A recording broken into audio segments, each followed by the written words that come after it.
the organs and the different organ systems are also mapped to some extent in the brainstem and the hypothalamus. So my point is, typically you see these Shat chakras in this, most of them are in the spinal cord, and one here and one on the top, I don't know how they come to that, and sometimes some of the pictures get exaggerated. The new edition comes and somebody puts even more gold and red and orange and whatnot. So I don't know how much, you have to be little skeptical about the facts of all the different diagrams. So don't get carried away by the diagrams. But what I'm saying that the idea is good. There are neural circuits that are responsible for controlling specific parts of the brain, like hand and legs and stomach and breathing and eyes and speech, all that. And those are defined. So many of the voluntary or automatic processing occurs in the brain, at the level of the brain, not just the spinal cord, or not just in the autonomic nervous system. Now, here we need to learn to differentiate between two modes of our being, what I call nitya and anitya, or the enduring mode and the transient mode. And if you look at the characteristics of this, the transient mode, we are all very familiar, that there are a lot of contents in the mind, something is going on, either thoughts or images or memories or reactions or whatever. There is a sense of ego, I, me, mine. Then there is a lot of projection. Also a lot of sort of going after something or going away from something. We are constantly either going towards something or avoiding something and going away from something. So this is the brain works. And a lot of these, of course, survival instinct, and also because you have to avoid what is injurious, what is not healthy. And then a lot of the goal-directed activity, what I call the vector mode, you see.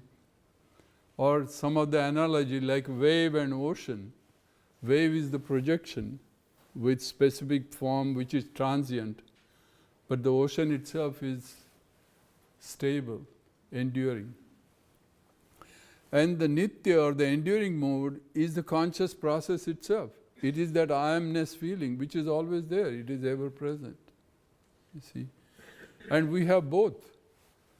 But somehow most of us are dominated by the anitya, and that's why we suffer from it. That's why we feel the pain and suffering and sorrow because of the transient events, you see. But we have to learn the other mode also and use both modes.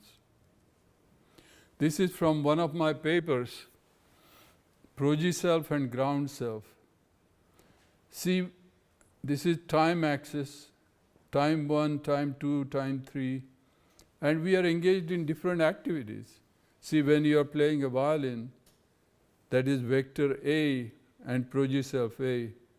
When you are playing a piano, that is vector B and Proji self B. And when you are just going for a walk and enjoying the fresh air, that is vector C and Proji self C. But during all this time, there is an underlying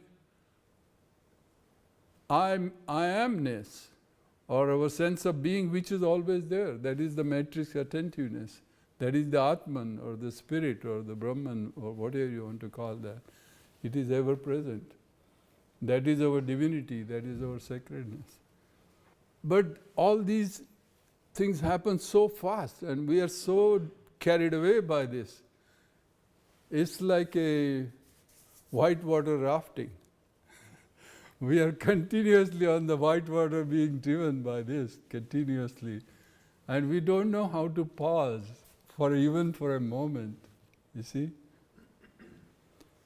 For some people, their habit is to talk so much that if they stop talking, they feel as if they are not alive. They are scared of stopping talking. As if their life depends on it. But my article was it is called the pause and unload hypothesis. Cognitive pause and unload hypothesis of creative activity and meditation. You see? So you have to learn to pause. Of course, this is a well-known thing. Stop and smell the rose. I mean, this is a well-known thing. So we need to learn to pause for a moment and be present and see what is going on and not get carried away in our dream activity. So pause, and when you pause, whatever is going on in your mind dissipates. You see, all contents of the mind dissipate. They can't hold on unless you pay attention. Unless you give them attentional energy, nothing can remain, nothing can exist. They continuously dissipate. Just like a telephone number you look up in the phone book. And if you don't quickly phone, that number you forget.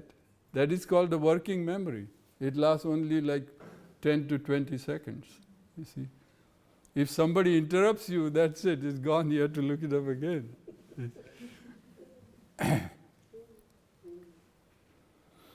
That working memory can only hold about 7 items, you see, 7 plus or minus 2.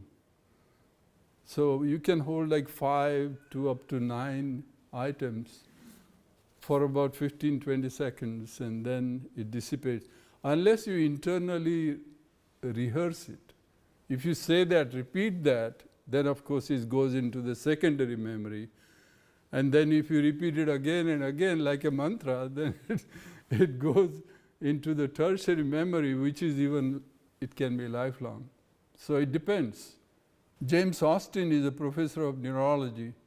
He's a good friend, very great, very nice gentleman. Some of you probably know his famous book. He talked about brain and Zen. And then he has published several books on Zen and the neuroscience, you know. And he and one of my colleagues, Professor Heilman, Ken Heilman in Gainesville, he's a professor of neurology.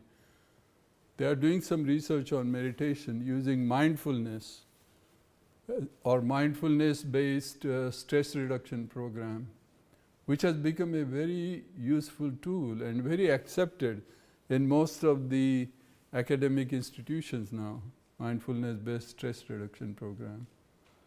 Because stress is so common, in fact it's increasing, so people are looking for solution to reduce stress. It's interesting that in 1991, my wife Sunanda and myself, we published an article. It's called Stress Adaptation Failure Hypothesis of Alzheimer's Disease. In 1991 we published that, and we showed that the cortisol, which is released by the stress, it acts on the glucocorticoid sensitive neurons in the temporal lobe, which is also involved in the hippocampus, which is also involved in memory. And when there is too much cortisol in the system, it damages those neurons and you develop memory problem, memory impairment. Now everybody talks about it. You measure cortisol in the saliva or in the blood and everything. Here, Austin talks about egocentric and allocentric. Allo means the other. So most of the time we think I'm the center of the universe. You see? Sometimes we think, no, she may be the center of the universe. I have to listen to her. Sometimes. Yeah. Or sometimes, your teacher comes like that tiger in your field, somebody threatening you. But what Austin said that this, he showed two types of attention. This red one is egocentric area of the brain, which processes like the child, holding a child close to your body, or using a hammer to So what is very close to your body, proximate, becomes part of your image, becomes part of your ego, you see, personality. So that becomes the egocentric field. But what is far away, like the horizon, like the sunset, or the morning star, we can't relate to that. That's too far away, you see.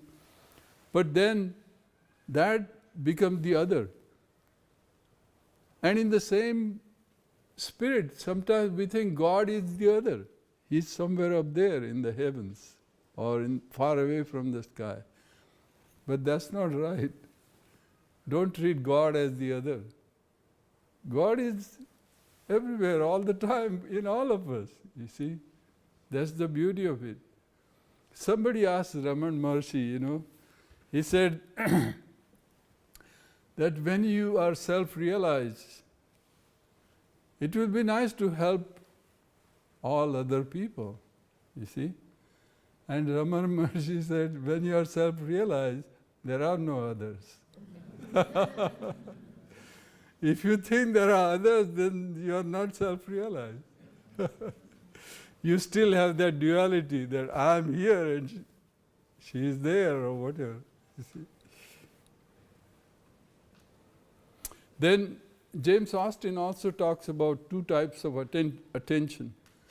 Intentional attention, this pointed attention, like a vector I told you, that is focused on a particular point, event or a place. But in the background is the bare awareness or the matrix awareness, and below that is the subconscious or the unconscious. Of course, the unconscious is vast, and we need to come to grips with our unconscious. You can't ignore it. It is always there. One of the neuropsychiatrists, Dr. Groff, he said there are 3 compartments or 3 sections of the unconscious. First one is psychodynamic. Psychodynamic means that unconscious process is mainly based on the current memory, more related memories and the memory problems, what has happened yesterday, what she said, what he said, all that goes on subconsciously. So that is the psychodynamic level. Then even below that is what he called the perinatal level. Perinatal means very long-term memories, childhood memories, or even memories before the speech developed. Those are the perinatal memories. And then the third category, even below that, is what is called transpersonal. Transpersonal means it is the common experience of everybody, the humanity, is the human experience, you see. And that's transpersonal level, we can relate to everybody all over, because those feelings are the same, whether you live in Florida, whether you live in India, whether you live in Alaska, or you live in Iraq. Those very fundamental basic feelings, fears, anger, all those are the same at the transpersonal level. So, and we have to come to grips with all of those. The second mode of attention Dr. Austin talks about is allocentric attentiveness, or not giving so much importance to ourselves. Most of the time we give too much importance to ourselves. Our own, we think we are at the center of the stage all the time, but that's not true. We overemphasize ourselves. So better to pay attention to others and to see the big picture, see the whole picture. And be considerate and kind and caring for everybody else, you see. So in the allocentric mode, he talks about being receptive to others. And this allocentric mode has 180 degrees of visual expanse, 360 degrees of auditory spheres, a lot of information. And same thing, sense of smell, touch, all that. It's a very big field which we can receive information and respond, learn and respond. We don't have to get stuck in just this little sphere, you see. What is individuality? Of course, that is the sense of our being, this particular organism, this particular individual, this particular ego or person. That's the unit of life. But there are 7 fundamental aspects of the self. One is the experiential unity. That means I always feel that my experience is complete. I am one. I am not a fragment. I am not just a part of something else, but I am complete in myself. Second is a continuity, that I am the same person that I was when I was 5 years old. Although the whole body had changed, the mind had changed, the ego, everything had changed since then. Even at the molecular level, everything had changed. But still, I am the same person that I was before. Embodiment. I am embodied my mind is embodied in this particular body. That is there. Privacy. What I think within myself, nobody else can know it. Then social embedding, that we are always in a group with some commonalities, some common interests, common language, common values. Free will, we all have free will. We can make a decision to do this but not that. And finally, self-awareness. We are aware of ourselves. We know that we exist, we are. Now, what is universality? Vibhutva means universality. This again, there is a famous paper by Stess since 1961. And he defined these 7 characteristics of universality. That in such a person, there are very diminished contents. There is no cluttering of the mind or awareness.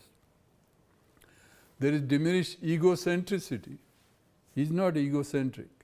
He thinks of others. He is not constantly thinking of himself. Then there is a feeling of spontaneous joy and peace, a sense of divinity or sacred feeling.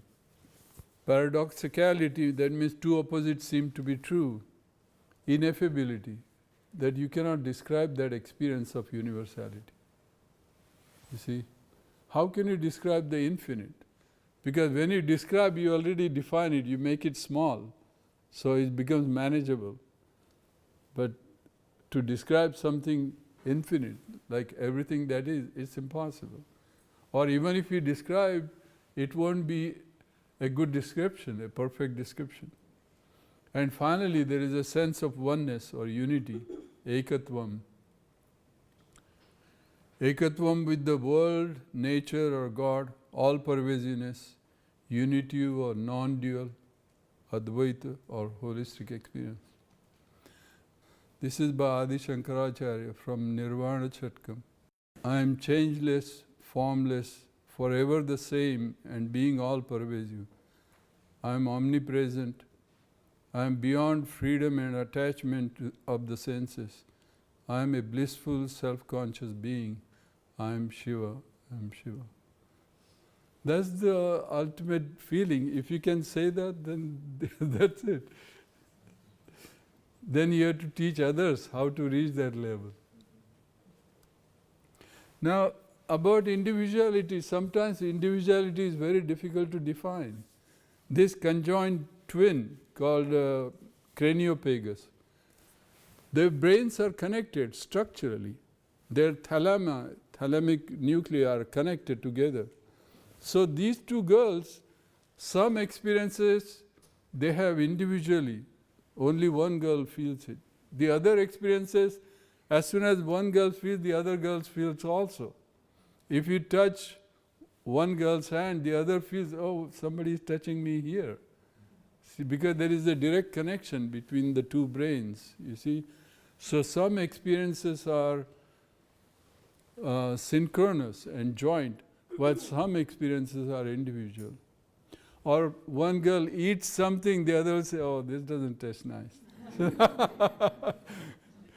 or smell. So it's kind of interesting. It's a sad situation, poor girls. You can't separate them now. It's impossible but unfortunately in nature sometimes things happen like that. It's so complex. But you can see how dependent our mind and our sense of being is on how the brain is wired, how the brain is functioning. You see? This is a model by Bars et al., Bars and all. And they talk about central executive, working memory and the conscious content. On the left side you will see that there is an input, vision, hearing, touch, and there are these sensory buffers. We receive a lot of information from outside, but we don't know all of that. We have to be selective because our brain has limits to some extent. So this so-called central executive make the decision where to look, whether to look at this bottle of water or the chair or the light or the clock. We make that decision from moment to moment. And then that becomes the conscious content. That clock is the content of my mind when I decide to look at it. Then I sequence events. For example, counting. Counting was one of the great things, I guess, to humanity when we started counting. 1, 2, 3 and then back and whatever. But counting gave the sequencing to different events. See, if you close your eyes and stop counting and do nothing, time disappears. You don't know how long it has been, you see. But the moment you count and keep track of sequence of events, time comes in. So we create the sense of time by sequencing different events. And that depends on working memory. And the working